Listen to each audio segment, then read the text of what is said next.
Au départ, on le fait comme complément à l'aquaculture traditionnelle.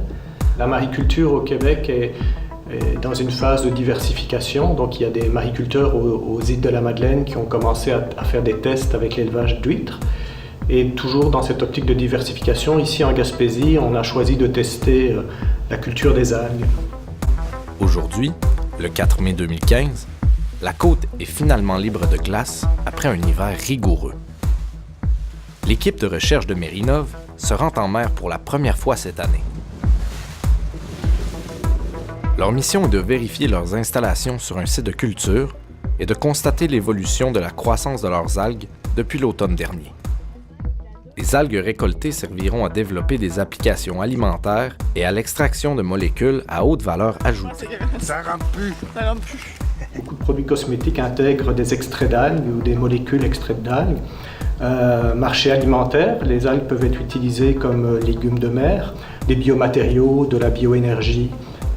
Donc on a vraiment une palette de marchés qui est disponible et les produits qu'on peut développer, la limite c'est l'imagination en fait. Une fois les collecteurs recouverts de plantules, ils sont prêts à prendre le large. Là, on s'en va vers une étape difficile et un peu critique parce qu'il faut transporter tout ça en mer. Donc on passe d'un milieu confiné qui est le laboratoire où on contrôle tout, la température, la lumière, etc. Et on va transporter nos bébés et les lâcher dans la nature. L'équipe de spécialistes se rend sur un site maricole et choisit une filière de culture vierge qu'ils remontent à la surface.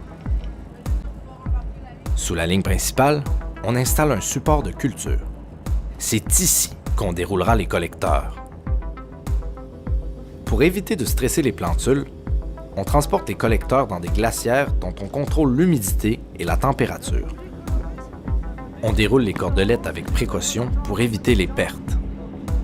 La filière est abaissée délicatement jusqu'à une profondeur variant entre 4 et 6 mètres selon les conditions du site. Il y a un mélange d'excitation d'être arrivé à cette étape critique-là sans encombre. Et il y a beaucoup d'espoir et d'expectative parce qu'on croise les doigts et on dit pourvu que d'ici le printemps tout se passe bien et que quand on y retourne au printemps, on ait une filière qui soit garnie de plusieurs tonnes d'algues en bonne santé, qui ont toutes bien poussé parce que finalement c'est nos bébés, hein. On s'en est beaucoup occupé. Le sort des plantules est maintenant scellé. C'est désormais au tour de la nature de jouer son rôle jusqu'au printemps prochain.